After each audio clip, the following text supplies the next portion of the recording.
Oh, Amparo is going to hate this, which is exactly why I'm going to enjoy every second. Bibliophiles of the internet, my name is Adri, and today I'm here to give you 5 reasons to read Blazewrath Games by Amparo Ortiz. It's an Om Voices YA contemporary fantasy about Lana Torres, whose lifelong dream is to represent her home country of Puerto Rico in the Blazewrath World Cup, and Blazewrath is a sport that kind of blends soccer, martial arts, deadly relays, and dragons. Yes, dragons. When Team Puerto Rico finds itself in need of a runner, Lana finally gets her chance to try out. But when a vengeful human-turned-dragon and his followers set their sights on the World Cup, Lana might find that her career could be over before it even begins. Content warnings for allusions to domestic abuse, alcoholism, and homophobia, some slight hints of parental disownment, as well as descriptions of physical violence, murder, and illness. Before I get into it, I couldn't find a place to fit this in, but my personal tagline or selling point for this book has quickly become no romance, only dragons, which is all I would need to hear to pick up this book.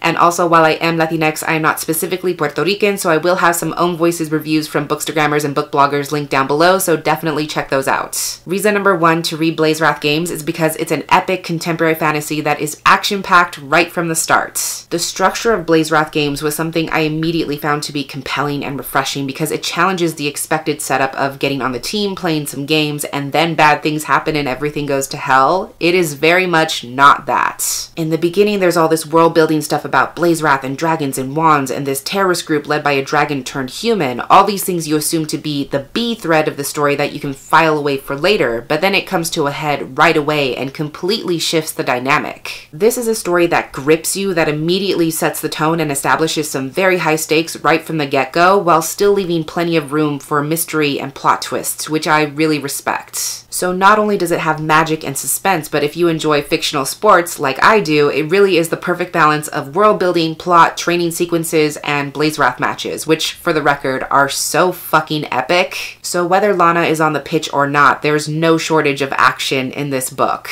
Reason number 2 is that the story very thoughtfully explores the relationship between politics and sports. I talked about this a little bit in my September wrap-up, but the political intrigue in Blazewrath Games was something I found to be extremely compelling, especially the acknowledgement that politics influence everything, including sports. Professional sports organizations and athletes are actually some of the most politically powerful entities that exist, especially because they're so incredibly public and so much is invested into them economically, socially, politically, that they actually wield a tremendous amount of influence. The story's awareness of that irrefutable fact is very clear, and that puts more pressure on Lana as she realizes that every choice she makes as a member of Team Puerto Rico actually impacts and influences real people, and what she chooses to do or not to do will ripple outwards from her and have definite consequences. Especially given the fact that this dragon terrorist group is out there and openly threatening both humans and dragons alike, Lana and the other Blazewrath players have to decide whether they can even take part in the tournament and what kind of message that sends. As you see Lana trying to navigate whether she can play this sport she deeply loves while also staying true to her beliefs and conducting herself with dignity, you really feel the weight of that impossible choice. It boils down to, how does Lana do right by her country, her teammates, her family, her friends? How does she protect herself and all those people while she is under fire and also being thrust into the international spotlight? So I appreciate that the story asks all of those questions about how we can stay true to ourselves and honor the dreams we have while not harming other people and recognizing the weight of our personal responsibility and impact. Reason number 3 is that the story does a great job of showcasing complex interpersonal relationships and dynamics. This again was something that really stood out to me right away, especially with the relationship between Lana and her parents. When it comes down to it, she's really trying to prove herself to them in so many ways. Lana's mom specifically is not super supportive of her dream to be a Blazewrath player and basically forces Lana to go behind her back and issues an ultimatum once Lana does make the team, saying, "Don't expect anything else from me if you do this." Even though I'm sure it was not the intention, I really connected with that and could not help but read it through a queer lens, a trans lens, that feeling of loving someone so much but feeling like you can't ever truly be yourself or fully be yourself in their presence. That is a really complex relationship that shows, as one character says, how we can tell people in so many ways how to love us, and in the end they are going to love us the way they choose to love us. The relationship between Lana and her father is also really interesting because they both love Blazewrath so much, and that was something they bonded over together, so it feels like part of their relationship is staked within the actual sport. So that complicates Lana's relationship with Blazerath because it feels like she's doing it for her father. It feels like a way she's still connected to her father and her homeland, and being in the international spotlight is something that makes her both powerful and powerless. She is powerless because she's even further away from her family, from her dad, and it also feels like the power dynamic has flipped because now she knows things her family doesn't, and she's trying to protect them as best she can from where she is. There's also really interesting relationships within the actual Blazerath teams, people who are very competitive, people with their own dreams who want to win for their own reasons, people who get along with Lana, people who don't, and then there's the question of what happens when you make these friends or alliances and then have to compete against those same folks. So there's a lot going on between the characters, and none of those relationships are clear-cut black and white, and I appreciate that layeredness. Reason number 4 is how brilliantly the story centers inclusivity and also a distinctly non-Western gaze. Blazerath Games is a perfect example of casual inclusivity. Not only is there an extensive cast of color, there's also supporting characters who are queer, trans, and disabled, and they're all able to play important roles in the mystery unfolding around this tournament. And it's very much not a big deal. It's not exploitative or dismissive, like there's this special agent who's investigating the terrorist group and everything happening with the tournament, and it's just mentioned casually that she's trans. And I remember reading that and all I thought was badass. To be able to see all these different people just existing and being important is extremely validating, and it just goes to show how easy it is to include folks without feeling the need to speak to their specific unique experiences. The world building is really cool as well, especially because there are so many countries, many non-Western countries involved in the Blazerath World Cup, and there's really cool ideas about the different breeds of dragons and their magic. Each respective country has its own breed of dragon, and I believe they only bond with riders from their own country, and each species has a unique set of traits and abilities, some that haven't even been discovered yet. To have each species of dragon be so unique and to have such a strong bond with where they come from really brings a sense of dignity and identity to each country involved, and it makes that relationship between riders and dragons that much more special, especially when you factor in mannerisms and language. And that's not even taking into account human magic and wands and all that stuff. When you put it all together, the story really imagines such a different kind of magical world than we've seen before, and that's something I really love about this book.